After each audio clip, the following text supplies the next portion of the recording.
when I joined my UPSC coaching, everybody was from the CBSE and ICSE schools. I used to, just stare at them and look at them and feel like, oh, why I cannot speak in English like them. So that is why I, started. It was my conscious effort. I would not say that intentionally, and it was not very easy. It was my conscious effort that I should start practicing and I should also, speak in English.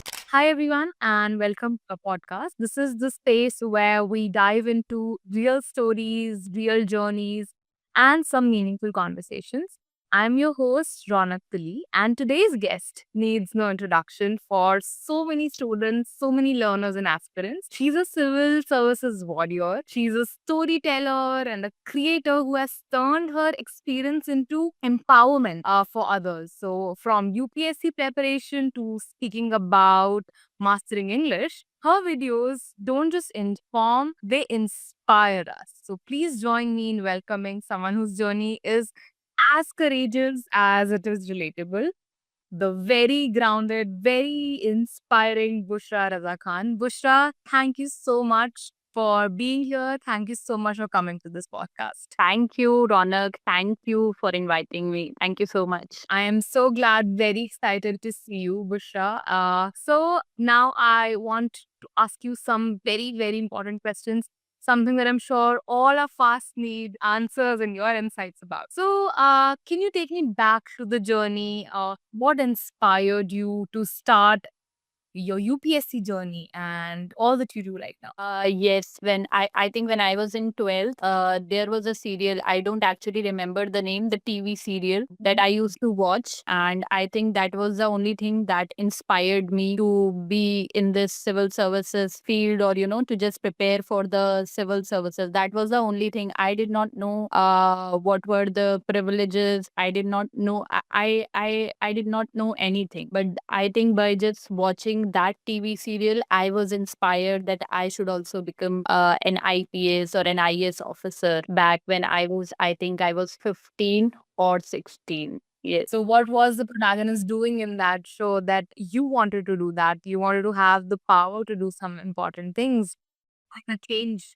Yes, actress was an IPS officer, and I used to watch her in the that uniform, and that she gets so much of a respect. Her family members, really respect her and adores her. She was doing some great work. She was, recognized and respected by everyone. So that was the only thing that inspired me to be in this field when I knew nothing about civil services. Okay, and may I know where are you now in that journey? What are you currently doing, and what is it that's your next goal? Yes, yes. Actually, I decided that I want to become an IAS or maybe an IPS officer, or to be in the civil services examination when I was, I think, 15 or 16. I did not know, I was not aware about what work I will have to do after even if I get selected. So just by watching that TV serial, I was inspired. I knew nothing, but with the time, obviously, that time I was 16, but now I am 26. I got to know about many things, their struggle that they will have to, also go to the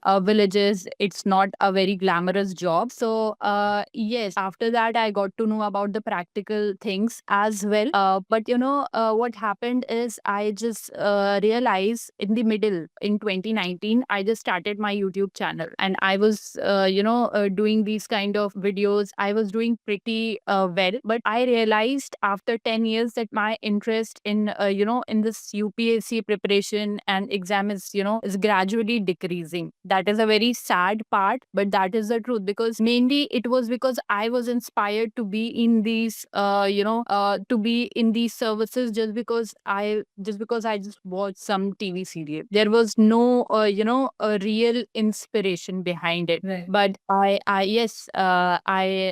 think in 2023, I gave, or yes, in 2023, I had given my mains, but I could not clear it. And in 2021 also, I had given my pre that I could not even clear. So that is the thing. But I think with YouTube, I had given my, my precious years to this preparation, 16, from I think 18 to 23 or maybe 24, I was preparing for these exams with my 100% of my efforts, but I could not clear it. But I was giving 10 or maybe 20% to the YouTube, but I was able to make money out of it. And people started recognizing me as well. So that is why I am enjoying this YouTube journey more than I enjoyed my civil services preparation. That's wonderful. You should always do what we really want to do. So because something is inspiring, something is fascinating, and if I am an officer, people will respect me. But what about our personal happiness? What about what we really want to do? So that's wonderful. You chose the path that you like, right? Yes, yes, actually, and I also think that as we grow old, our ambitions also tend to change. It's not like I had to become an IPS or an IAS officer when I was 16. Maybe now I want to become a big YouTuber. Maybe after 10 years, I will not be able to do YouTube, or maybe my interest will be gone or something like that. So I think the ambitions are very temporary. It's not like I remember when I was in school, I was 10 or 12. When teacher used to ask me, what do you want to become? I used to say Miss Universe. I did not know why, but I used to say Miss Universe or Miss World or something. But now I am like, I don't know why I used to say that. So that goes also for, these exams. When I was 16, I was hardly driven that I would become an IS or an IPS officer. But now I am 26, turning to be 27 after 3 or 4 months. I am majorly interested in social media and YouTube. That's wonderful, Bushra. And you wouldn't believe, I think almost all the girls in some phase of their little girl time, when they are in their pre-teens or maybe, 10 or 12, I have also answered the same, that I want to become Miss Universe. And I remember writing in the slam books. You remember we had those back in the early 2000s. So I remember writing Miss Universe and my ambition and what do I want to become when I grow old. So I think almost all of us have done that. And I relate with you so much because I have also appeared for certain examinations, and especially the Air Force. So I attempted those. I have even went for the SSBs, but then eventually I could not do that. Of course, even after the SSB, when you do not know why you are not selected, right? So we don't have anything to work on. So it's just something that you have if you get selected at the Air Force or the Army or other such areas, other such fields. And then I got into teaching English, I got into Clap and Go, and then I realized this is really something I enjoy doing. I enjoy talking to people, I enjoy training them and helping them speak in English and building their confidence. And then slowly that thing that faded away. I something that I wanted to do, and then I switched the career path completely. But yeah, and that's just okay. I think it's okay, and it happens in life. So are you still connected with UPSC aspirants and or any other examinations as such? Are you still connected with these learners? Yes, definitely. Because on my YouTube channel, I upload the content related to UPSC, BPSC, and English related content also. So that is why I'm connected to them. But majorly, I am not very seriously preparing, and this is the first time in any podcast that I am usually, accepting this, that I'm not very seriously preparing, but I'm connected to them via YouTube or Instagram, because my audience is basically that. I started this YouTube channel when I was preparing. I left in the mid, so I still have that audience on my YouTube channel. Yeah, I think it's all right. So you are accepting, it's wonderful. You're being honest to your audience only. And so you are, when you're not preparing, you have more time to teach your audience, right? You have more time to train and guide them. So you are putting your time and energy and effort there. So that's also that's as important as preparing yourselves. Yes, definitely. Right, right. So, all these changes, these switches, and of course, when you're appearing for an examination and not being able to succeed, because I've been there. So these are, some setbacks that they affect us emotionally. So how did you deal with that? How did you emotionally deal with such things, and you kept going? Yes, the I still remember it was 23rd of January, the day my result came. I was completely shattered. I did not know what to do. I just locked myself in a room. I cried, cried, cried. And then after that day, I never cried because, I've accepted that, it wasn't in my destiny, or maybe I don't want to do it now because, even after giving my 100% effort, I was not able to get anything from it. I wasn't selected in any exam. But here in YouTube and social media, even if I am not giving my 100% efforts, I am making money. People are recognizing me. People are inviting me. So that is, giving me peace and satisfaction. But obviously, there is some kind of, that in the corner of my heart, there is some kind of, that feeling that, okay, I could not clear it. But right now, maybe I am not, I don't feel sad. I literally don't feel sad because, maybe if I was not doing YouTube or something, maybe I would be in depression or something. I don't know. But I have this channel. I have a good subscriber base. I have brand deals and things like that. So that is why that that keeps me on going, that it's okay, I could not do that, maybe I was not made for it, or it wasn't in my destiny. That is the way that I deal with it. Right. And when you lose certain opportunities, more opportunities come to you. When one door closes, more doors open for you. Yep. So that's just life. And I think, you gave me goosebumps when you were telling about your story all over my body. And it's so, I love how honest and how true you are about your journey. So that's what. So you told me that you became a YouTuber during your preparation. So what intentional that you wanted to do this, or was that just a side experiment that let's see if it works or not? Okay, so I had already joined a UPSC coaching when I was before joining my college. I got admission in a UPSC offline coaching. So I was preparing, and I was not, there was no pressure on me that you should earn or something like that. But in 2019, when there was, I think, yes, it was when the Corona period was going on. So that is why I could not go to coaching. I had nothing to do. So I just randomly one day, I think it was 1 in the night, I just randomly recorded something and posted on YouTube. And after that, I was just doing it because I had nothing to do in life. I was just preparing. We could not go out, obviously, because it was Corona. So, yes, I did not start it intentionally. I started my preparation intentionally, and I could not get anything from it. I started my YouTube unintentionally, and here I am. That's wonderful. So this is something that you were meant to do, and that 1 a.m. at night idea came to you by God, and God told you this is your path, Bushra. Where are you going? Yes, yes. And I truly believe that. I believe in destiny. It was written in my destiny because in my whole, what do you say, in my whole Khandan, there is no YouTuber. There is not even a person who has this public profile also. Oh, So yes, yes, it was written in my destiny. I hardly believe this. I'm sure. I'm sure. That's wonderful, and I'm grateful that you got that. You got that 1 a.m. idea, and now we are here, and I'm getting to talk to you. I'm so happy about that.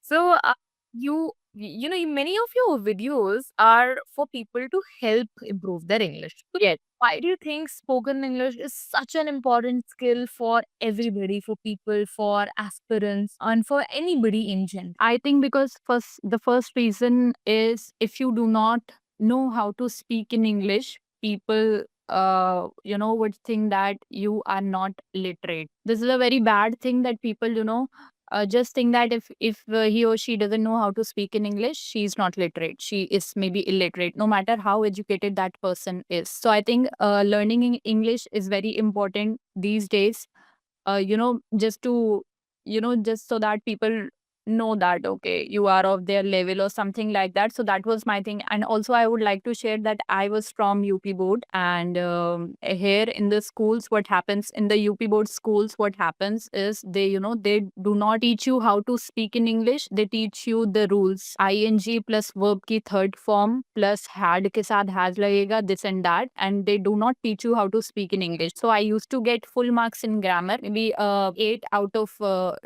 10, or maybe 18 out of 20, but I could not speak in English. It was only after my school, when I got to college, I used to think that I am I am inferior because I could not speak in English. I was knowledgeable. I was always a topper in my school, but still I felt inferior. So that is why I learned English, and I think most of the people are dealing with this kind of thing. No matter how educated they are not able. If they are not able to speak in English, people think that they are nothing. So speaking in English is very important. Whether you are going to any job interview, forget about the interviews that are in foreign countries or something.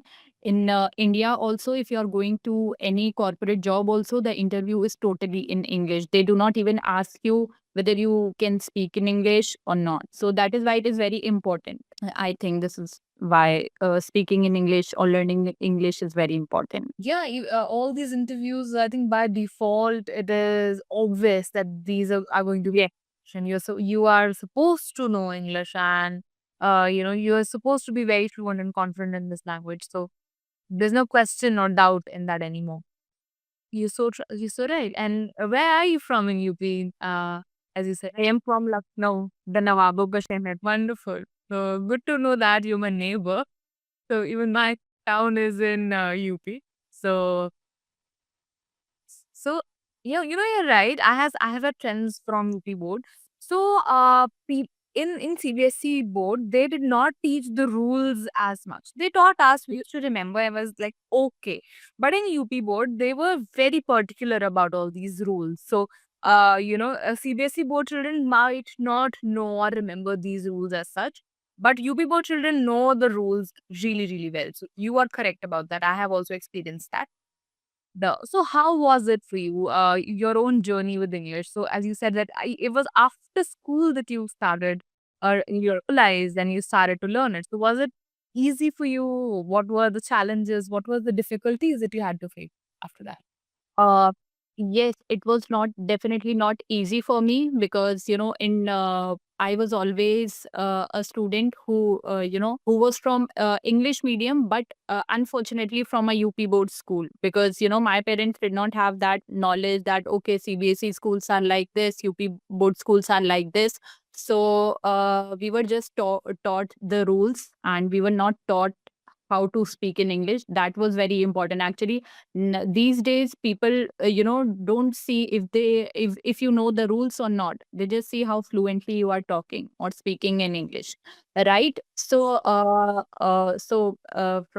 in school I was not able to speak in English. I think most of the students were like this, but when I joined my UPSC coaching, everybody was from the CBSE and ICSE schools. I used to just stare at them and look at them and feel like, oh, why I cannot speak in English like them. So that is why I started. It was my conscious effort. I would not say that intentionally, and it did not it was not very easy. It was my conscious effort that I should start practicing, and I should also speak in English. Forget about what happened in my school.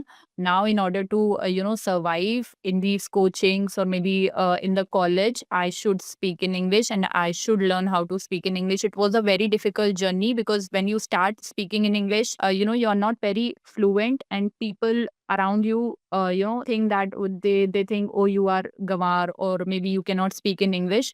That hesitation was always there, but I kept on speaking in English. And obviously I remember I think in 2019, I did my first Clappingo session. Yes, I did my first Clappingo session. That time I was also, practicing. And one of the tutors told me my mistakes. And after that, after that, I continued with my Clappingo session also. So that also really kind of helped me. I think all your audience and all everybody watching this who is trying to learn English can set you as an example, right? Because you have set this example and you have been there. You started speaking a few years ago, right? And see how fluent you are right now.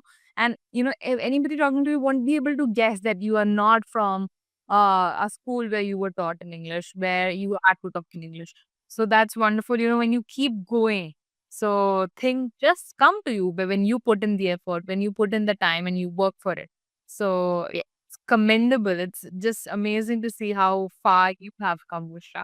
So what were the techniques? Can you share a few techniques that helped you in learning English, and some techniques that you have shared with your audience about learning English. So what would those be, and how, what were the ideas that you gave them to become more fluent? I think the first one is you should focus on speaking in English rather than, first learning the rules and grammar and tenses. Because, when we started speaking in Hindi, we did not learn the rules and, the Vyakaran and Sangya. We still do not know it. So, the first thing is we should focus on speaking rather than learning and revising the rules and everything. The second one is people, do this mistake. They randomly, try to use some extraordinary words or learn some extraordinary words so that, they can pretend, oh, they are very fluent in English. So that is the thing that,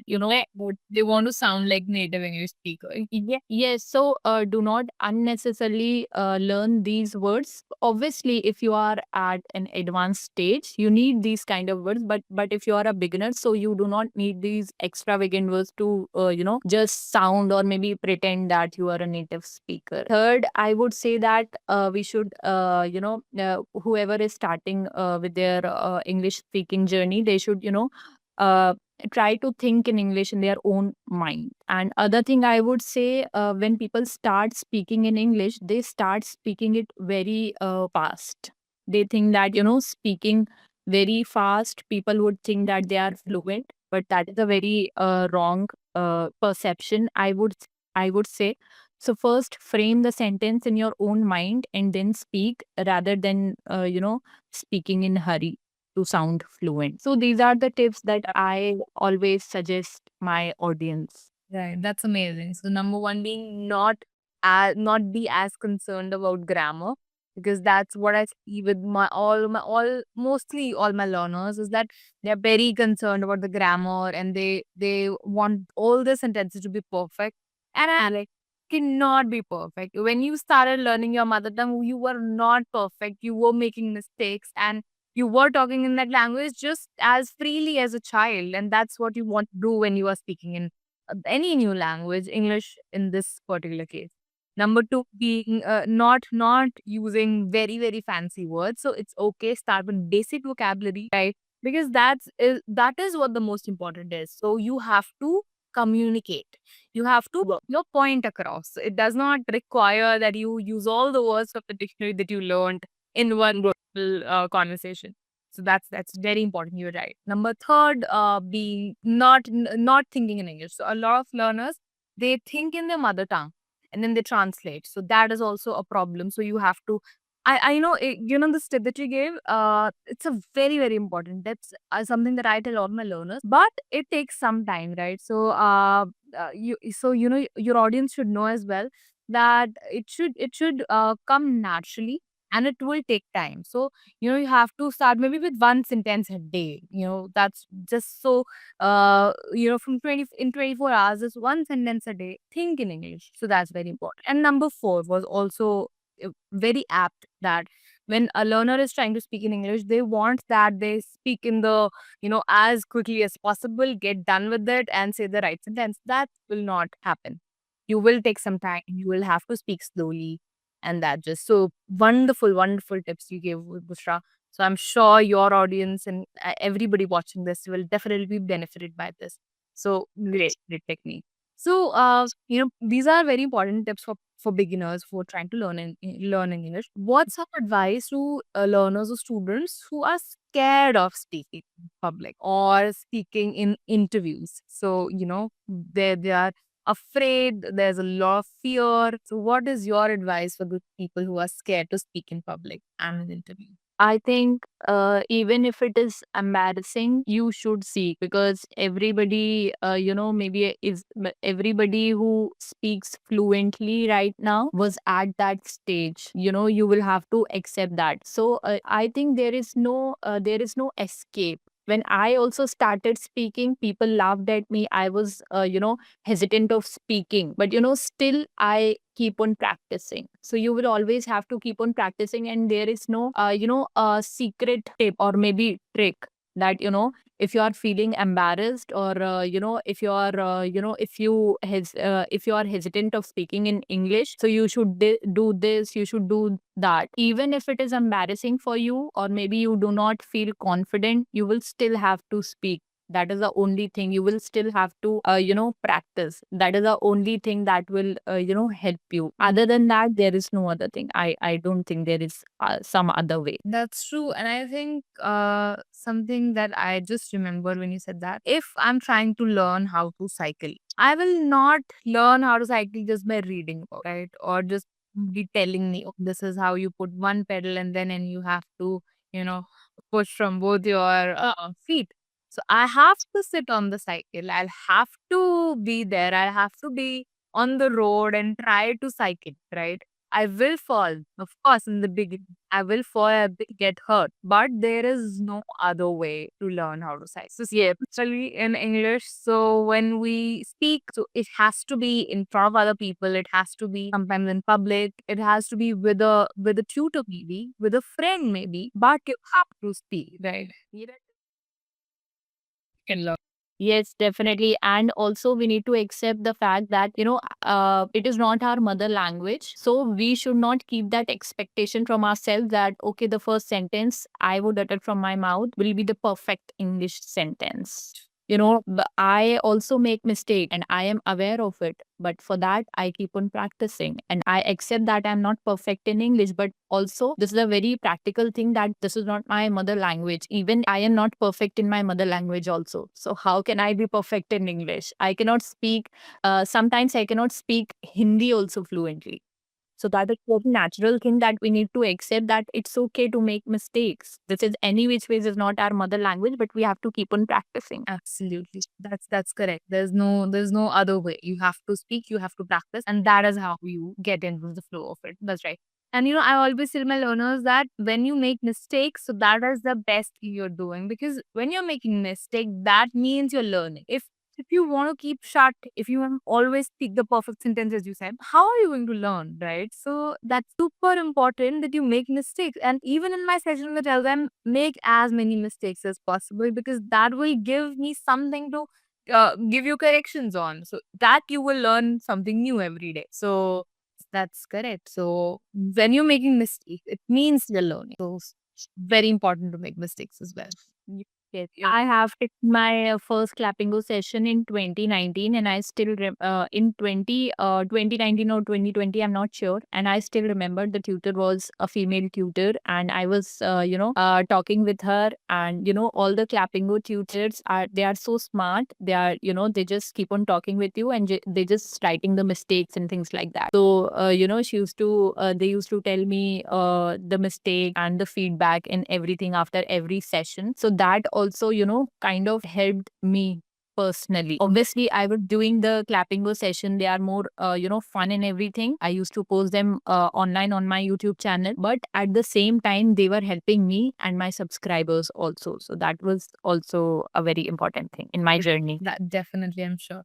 So you said that as you were creating content, you were posting online all your sessions and a lot of other things in regards to UPSC as well. So how was this content creation journey for you in the beginning and even now? Like, how do you handle? There's a lot of troll, I'm sure. So that happens with everybody, and especially with people who are famous like you. So, do you get such trolls and criticism online on your content? Yes, when my videos doesn't get views, so people are like, your YouTube journey is over, your channel is dead, and you cannot do anything and things like that. That is the only comment. Or maybe these kind of comments, sometimes hurt me. Other than that, the comments on look, the comments on my content doesn't affect me. Obviously, when I started my journey in 2019, all the trolling and these negative comments used to hurt me. But even after 5 years, I have learned that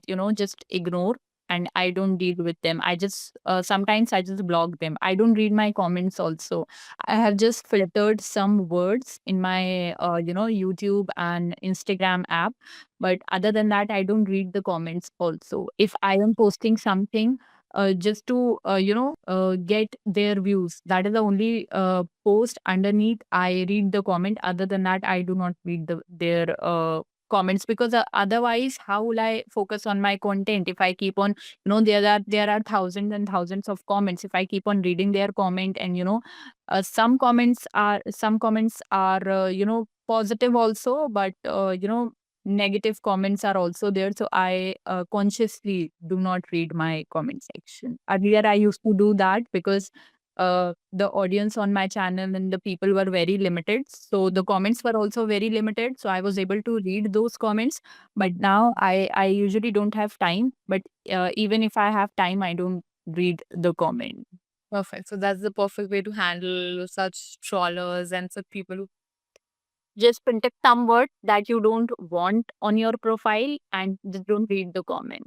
Yeah, that's okay. And I think these people who send such trolls and such criticizing messages in comments, so these are the people who are not able to do anything in their own life, frankly, right? That they did not do anything, and when somebody else is doing it, they can't accept that. And yes, want to go on and talk and say such stupid things to them. So yes, because everybody these days has this bloody phone in their hands, and they can, write. They think that it is their right, that they can, say anything to anyone. Uh, that is a bad sight. Right, right. And I don't understand why anybody had anything to comment on your looks. You're so beautiful, Bushra, and there's no way anybody can say anything wrong about that. Some people say that, okay, you need to have a surgery on your nose because it's very big. You need to have your a surgery of your maybe face or something like that. So yes, these kind of comments, usually hurts me when they are on the physical appearance rather than on the content. So that is a very, with the, I think it doesn't only happen with me. It happens to, everybody. They comment, they do not usually comment on the content.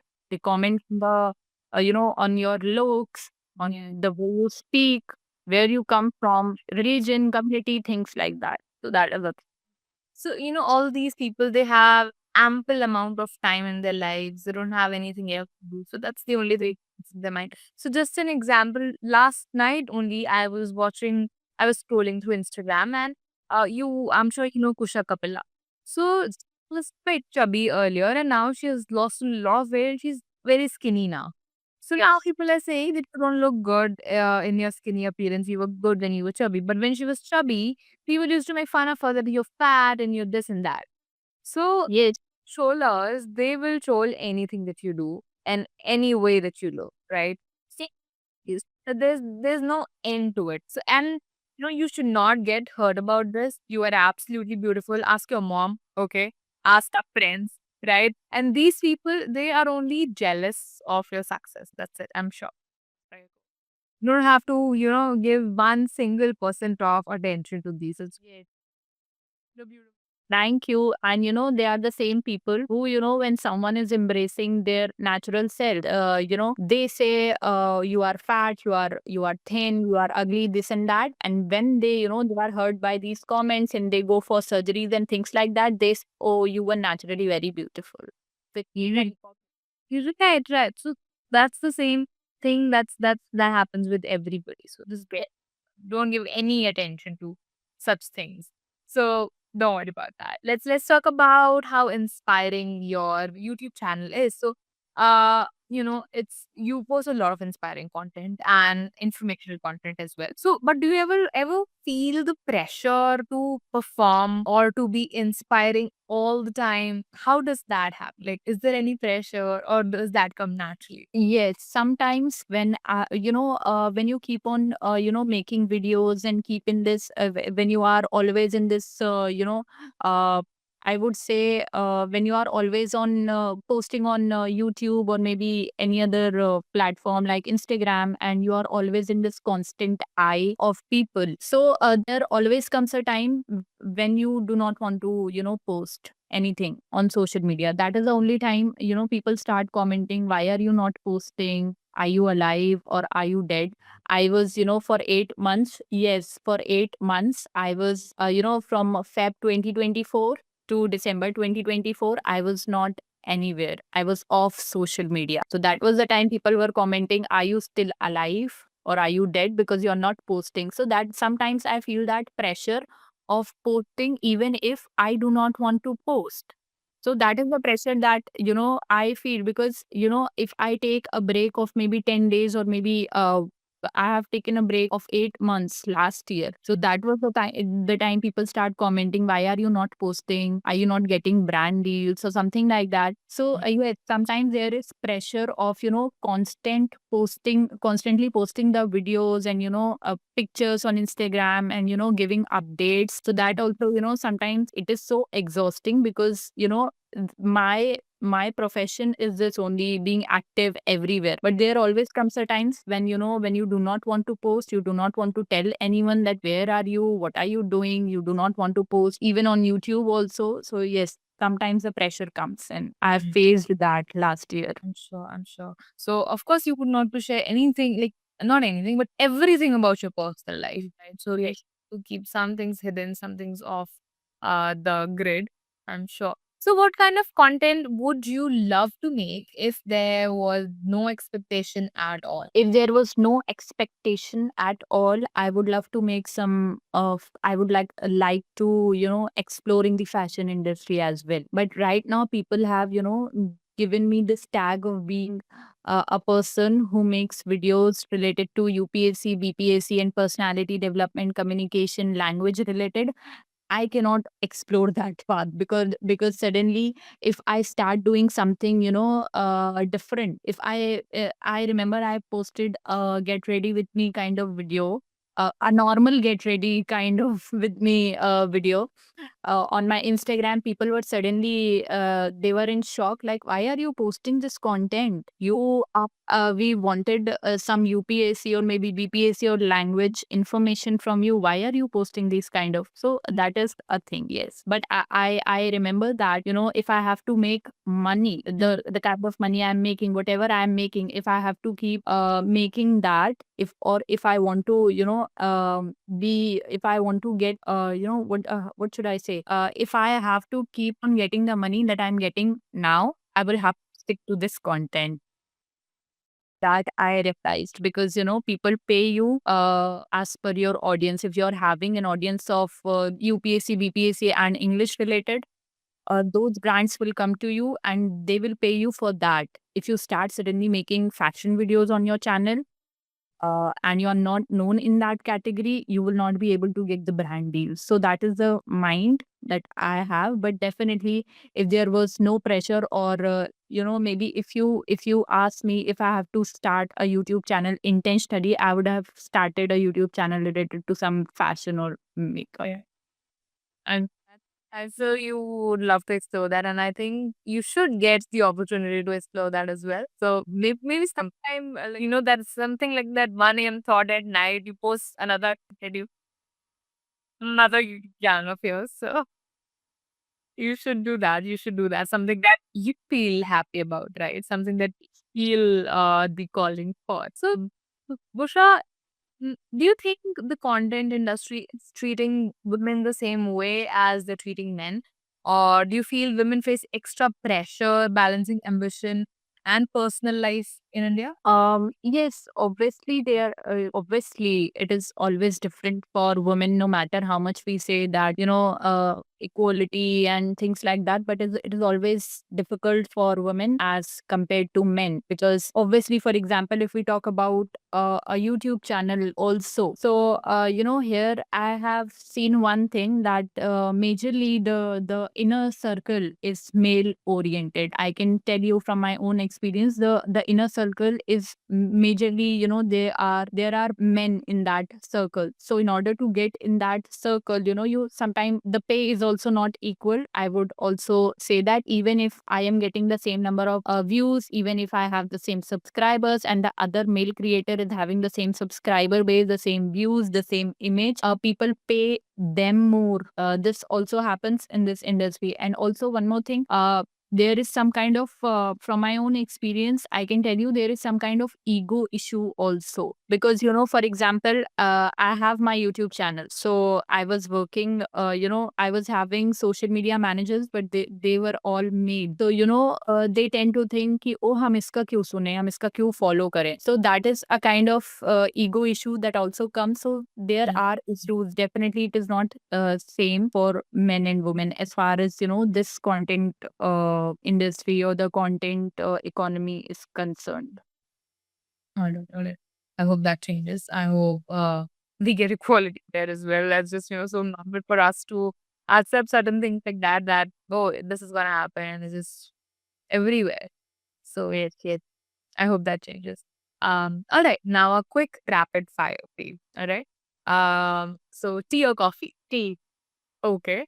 Your comfort binge watch show. Follow kar lo yaar by Urfi Javed. Okay. Oh, is that a show? Oh, wow. All right. Well, good to know. A failure that you're secretly proud of. That I could not clear UPSC. All right. Good to know that. A public figure you would love to have coffee with. Salman Khan. Mm-hmm. All right. A phrase you often say to yourself on tough days. Keep going. Good.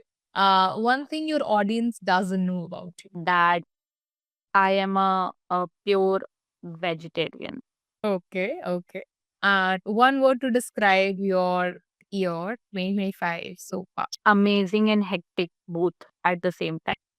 I hope it's good to be hectic, right? So you have a long work to do, so that's the best part. Oh, wonderful, Bushra. Thank you so much. It was wonderful talking to you. And thank you so much for not just sharing your knowledge, but the things that you had in your heart with us today.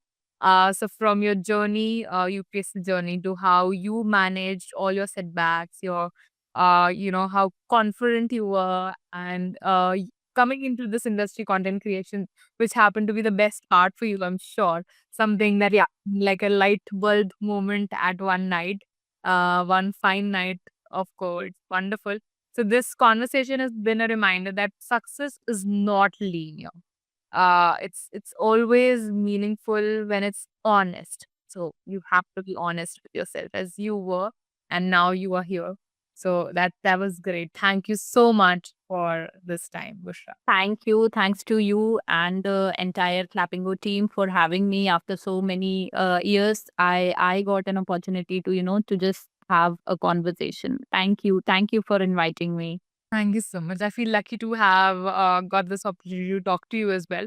So, and to everyone listening to this, if today's episode resonated with you, so do not forget to follow us and please share it with anybody who needs a little push. And of course, check out Bushra's incredible content on YouTube. She's so inspiring. Until next time, stay curious, stay courageous, and keep growing. One step, one story at a time. This is Ronak Kudi signing off. Take care, everybody. Thank you so much. Bye bye. Bye. Take care. Bye. Thank you so much. It's lovely connecting with you. Bye bye. Thank you.